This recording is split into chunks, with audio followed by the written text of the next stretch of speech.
नमस्कार दोस्तों। आपके अपने AR मैथमेटिक्स एकेडमी के यूट्यूब चैनल के ऊपर एक बार फिर से आपका स्वागत है।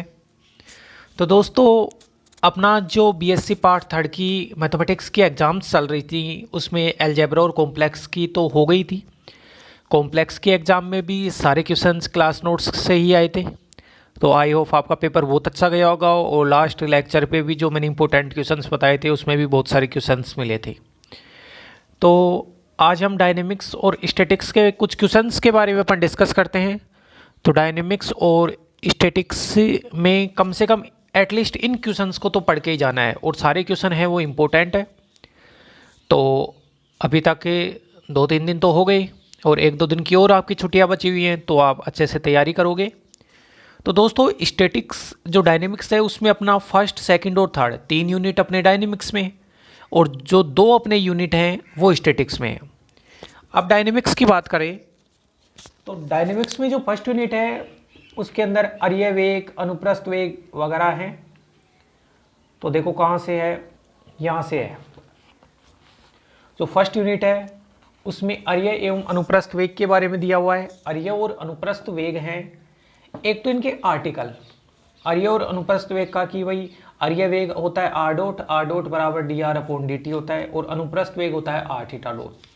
तो इनके आर्टिकल अपने को आने चाहिए। अरीय वेग, अनुप्रस्थ वेग के आर्टिकल आने चाहिए और अरीय त्वरण और अनुप्रस्थ त्वरण के भी आर्टिकल अपने को आने चाहिए और फॉर्मूले तो याद ही होने चाहिए। तो अरीय वेग होता है r डॉट, अनुप्रस्थ वेग होता है r थीटा डॉट, अरीय त्वरण होता है r double dot minus r theta dot square और अनुप्रस्थ त्वरण जो होता है वो होता है 1/r d/dt r square theta dot. तो फॉर्मूले भी याद होने चाहिए और इनके आर्टिकल भी अपने याद होने चाहिए, वेरी इंपॉर्टेंट है। ठीक है दोस्तों, इसके बाद में अच्छा कोणीय वेग होता है थीटा डॉट होता है और कोणीय त्वरण होता है वो होता है थीटा डबल डॉट। कोणीय वेग और रेखीय वेग में जो रिलेशन, कोणीय वेग और रेखीय वेग में जो रिलेशन है उसका आर्टिकल भी अपने को पता होना चाहिए और ये रिलेशन होता है थीटा डॉट बराबर vp/r स्क्वायर। थीटा डॉट बराबर vp/r स्क्वायर, जहाँ p है वो लंबवत दूरी है।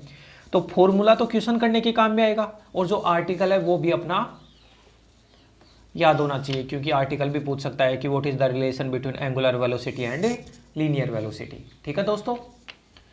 अब दोस्तों इसके एग्जाम्पल हैं और एग्जाम्पल 9 हैं। वेरी वेरी इंपॉर्टेंट एग्जाम्पल है सारे के सारे।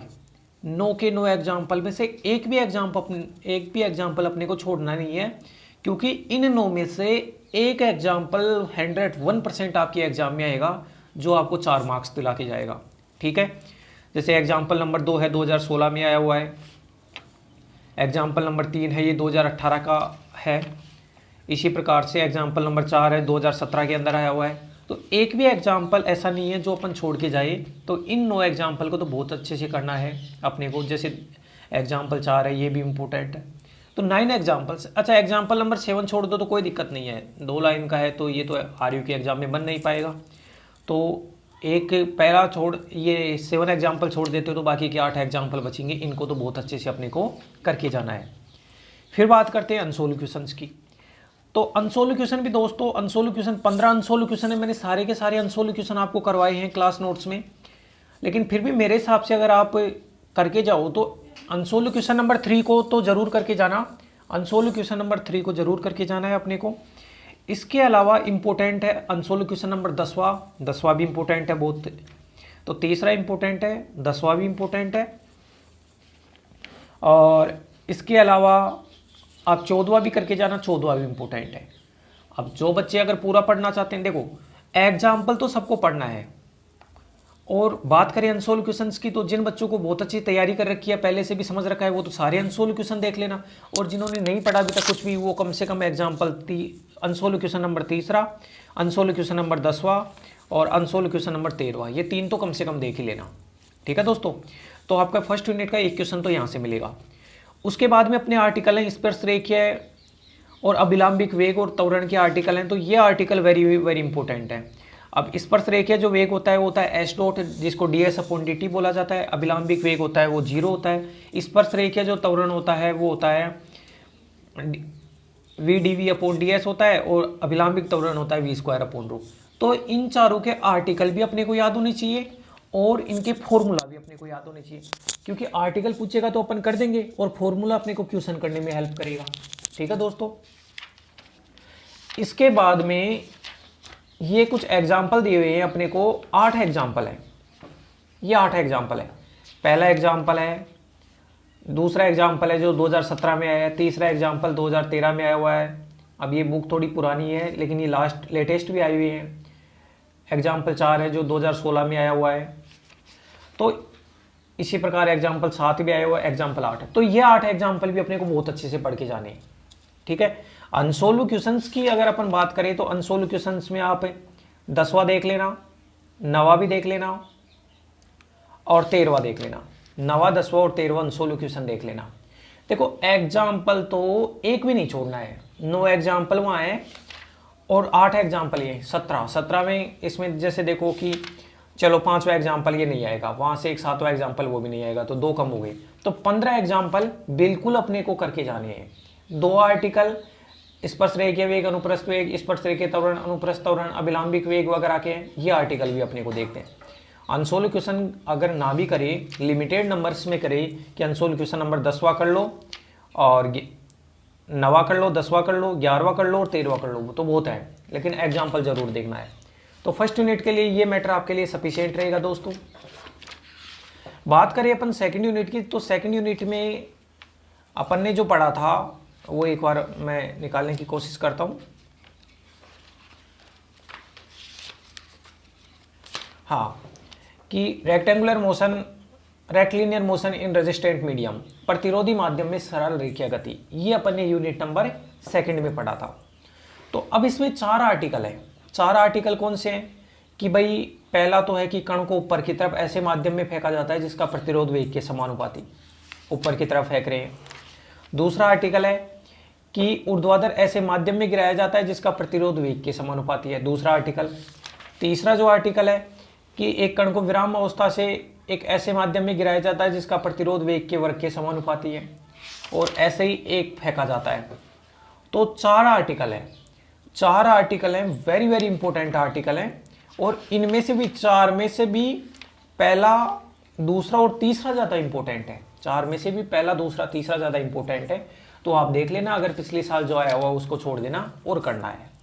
ठीक है दोस्तों, बात करें एग्जाम्पल्स की, तो एग्जाम्पल नंबर 1 इंपॉर्टेंट है, एग्जाम्पल नंबर 2 इंपॉर्टेंट है, एग्जाम्पल 1 इंपॉर्टेंट है, एग्जाम्पल 2 इंपॉर्टेंट है, एग्जाम्पल 4 भी इंपॉर्टेंट है। तो एग्जाम्पल 1, 2 और 4 इन 3 को तो कम से कम आपको देख लेना है। ठीक है, अनसोल्व क्वेश्चंस की बात करें तो unsolved question number 5 very very important है। अब इसके अंदर देखो ये अनसोल्व क्वेश्चन कुछ ज़्यादा बड़े हैं, लेकिन फिर भी एग्जाम्पल अनसोल्व क्वेश्चन नंबर 5 को अपने को देखना है, अनसोल्व क्वेश्चन नंबर 2 को भी अपने को देखना है। इसके अलावा दोस्तों अनसोल्व क्वेश्चन नंबर 10 को भी देख लेना है, अनसोल्व क्वेश्चन नंबर 8 को भी देख लेना है, 6 को भी देख लेना है। तो एक बार सबके ऊपर नज़र डाल के अपने को जानी है यहाँ से। तो अनसोल्व क्वेश्चन में कौन कौन सा देखना है, 5वां देखना है, दूसरा देखना है, 6वां देखना है, 9वां देखना है और 10वां भी देख लेना। ये सारे छोटे छोटे हैं। तो एक तो ये सारी चीज़, और 4 आर्टिकल है उनको अच्छे से तैयार कर लेना। इसके बाद अब इसे यूनिट के अंदर कुछ यहाँ से भी मैटर है अपना, कार्य, शक्ति और ऊर्जा। तो दोस्तों यहाँ पे कार्य, शक्ति और ऊर्जा में एक तो वेरी इंपॉर्टेंट आर्टिकल ये है कि एक प्रत्यास्थ डोरी के विस्तार में कितना कार्य किया जाता है। प्रत्यास्थ डोरी के विस्तार में, प्रत्यास्थ डोरी के विस्तार में किया गया कार्य, तो एक तो ये देख लेना आप। ठीक है, इसके बाद में आपको एग्जाम एक कार्य ऊर्जा समीकरण, वर्क एनर्जी इक्वेशन है, वो भी इंपॉर्टेंट है। ठीक है, work energy equation example number 1 करना है, पेज नंबर 217 जो चल रहा है उस पर एग्जाम्पल नंबर 1 करना है। 1 भी इंपॉर्टेंट है, एग्जाम्पल 2 इंपॉर्टेंट है और एग्जाम्पल 4 इंपॉर्टेंट है। 1, 2 और 4 को कर लेना यहाँ से, 1, 2 और 4 को कर लेना, और प्रत्यास्थ डोरी के विस्तार में किया गया कार्य वो कर लेना, और कार्य ऊर्जा पर में कर लेना। तो ये आपका सफिशिएंट मैटर है यूनिट नंबर 2 के लिए। अब दोस्तों यूनिट नंबर 3 की अपन बात करें तो जड़त्वागुण वाला चैप्टर अपन ने देखा था, जड़त्वागुण और जड़त्व गुणन। तो जड़त्वागुण और जड़त्व गुणन में 8 या 9 तो आर्टिकल है कि भाई अपना एक छड़ है उसके लिए जड़त्वागुण निकालना, एक डिस्क के लिए जड़त्वागुण निकालना, एक त्रिभुजाकार पटल, त्रिभुजाकार पटल का इंपॉर्टेंट है भाई आपके लिए, ये देख लेना। ठीक है, इसके अलावा ये वर्तीय वलय का भी इम्पोर्टेंट है, और इनके ये डायरेक्ट रिजल्ट भी याद रखने हैं। वर्तीय वलय का इम्पोर्टेंट है, वर्ताकार पटल का इम्पोर्टेंट है। तो ये आर्टिकल हैं, 9 आर्टिकल हैं। इन 9 आर्टिकल को अच्छे से करके जाना है, इन 9 आर्टिकल्स को अच्छे से करके जाना है। और अनसोल्व क्वेश्चंस की बात करें तो unsolved question number 1 very important 2018 में आया हुआ है। अनसोल्व क्वेश्चन नंबर 2 2017 में आया हुआ है। अनसोल्व क्वेश्चन नंबर 3 भी आया हुआ है। इसके अलावा अनसोल्व क्वेश्चन नंबर 4 2015 में आया हुआ है। 5 है 14-16 में आया हुआ है। कहने का मतलब यह है, और 8 अनसोल्व क्वेश्चन नंबर 6 है, वो भी 2018 में आया हुआ है। 9 तो बहुत ज़्यादा इंपॉर्टेंट है। तो यहाँ से 9 अनसोल्व क्वेश्चन, 10वां अगर छोड़ दे तो भी कोई दिक्कत नहीं है। 9 अनसोल्व क्वेश्चंस को वेरी वेरी इंपॉर्टेंट है। 9 के 9 अनसोल्व क्वेश्चन और आर्टिकल भी सारे के सारे करने हैं। तो 9 अनसोल्व क्वेश्चन करने हैं और 9 आर्टिकल करने हैं, ठीक है। अब थोड़ा देखें तो समांतर अक्षों की प्रमेय आ गई, इसको करके जाना है, समांतर अक्षों की प्रमेय को भी। और समांतर अक्षों की प्रमेय के बाद में यहाँ पे 373 पेज नंबर पे फर्स्ट एग्जाम्पल इंपॉर्टेंट है, फर्स्ट एग्जाम्पल इंपॉर्टेंट है।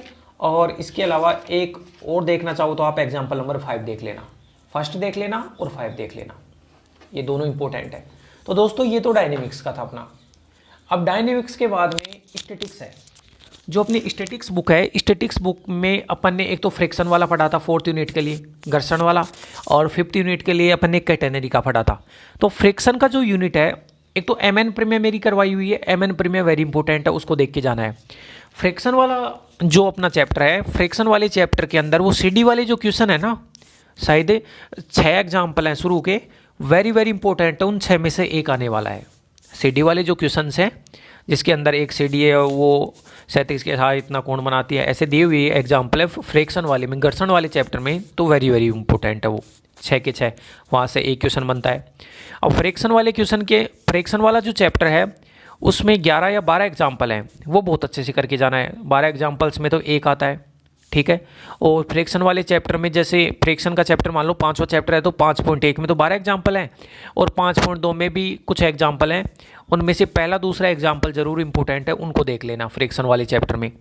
लेकिन जैसे 5वां मान लो, मेरे को पता नहीं कि फ्रिक्शन वाला चैप्टर कितने नंबर का चैप्टर है अपनी बुक में, जैसे मान लो कि 5वां है, तो 5.1 को तो बहुत अच्छे से करके जाना है। 5.1 के जो एग्जाम्पल्स हैं उनको, एग्जाम्पल एक भी नहीं छोड़ के जाना है। उसके बाद कैटेनरी, कैटेनरी अपना 5th यूनिट में आता है। तो कैटेनरी के अंदर जो भी अपना आर्टिकल आए हुए हैं, एक तो उनको करना है, जो भी अपने आर्टिकल आए हुए हैं कैटेनरी के, वो सारे के सारे आर्टिकल करने हैं। इसके बाद में कैटेनरी का इक्वेशन, कार्टेशियन इक्वेशन होता है, जो ध्रुवीय समीकरण होता है, नैत समीकरण होता है, उनको भी याद रखना है। और कैटेनरी के जो एग्जाम्पल्स हैं उनको तैयार कर लेना, 8-10 एग्जाम्पल है कैटेनरी के, उनको अच्छे से तैयार कर लेना।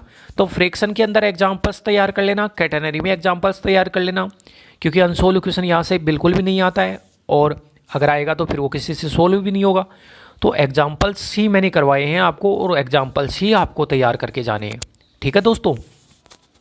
तो कैटेनरी और फ्रिक्शन, फ्रिक्शन 4th यूनिट में, कैटेनरी 5th यूनिट में, इनके तो एग्जाम्पल्स कर लेना। एम एन प्रमेय का जो आर्टिकल था वो भी तैयार कर लेना, और कैटेनरी के अंदर नैत समीकरण निकालना, कार्टेशियन इक्वेशन निकालना, उसके जो आर्टिकल्स हैं उनको भी तैयार कर लेना। तो इस प्रकार वो तो स्टैटिक्स का काम है, और डायनेमिक्स के अंदर तो जो इंपॉर्टेंट चीज़ें, एग्जाम्पल नहीं छोड़ के जाने हैं। फिर मैं कह रहा हूँ एग्जाम्पल और आर्टिकल बहुत ज़्यादा इंपॉर्टेंट है। अनसोल्व क्वेश्चन आप करो तो ठीक है, और जैसे डायनेमिक्स में तो मैंने अनसोल्व क्वेश्चन भी सारे करा रखे हैं, जो जो चैप्टर आपको पढ़ा रखे हैं, तो उनके आप देख लेना जो इंपॉर्टेंट आपको लगे, लेकिन एग्जाम्पल्स और आर्टिकल्स ज़रूर करना है। तो ठीक है दोस्तों, इसके अंदर यही था, क्वेश्चंस वगैरह ही थे, थ्योरम वगैरह तो है नहीं अपने स्टैटिक्स और डायनेमिक्स में। तो दोस्तों इसी के साथ बेस्ट ऑफ लक आपको पेपर के लिए, और शायद कल तो आपका पेपर भी नहीं है, तो आप अच्छे से जो बताया है उन चीज़ों को समझेंगे और तैयार करेंगे। आप चैनल को लाइक करें, शेयर करें, सब्सक्राइब करें, ज़्यादा से ज़्यादा अपने दोस्तों को बताएं। ठीक है दोस्तों, धन्यवाद।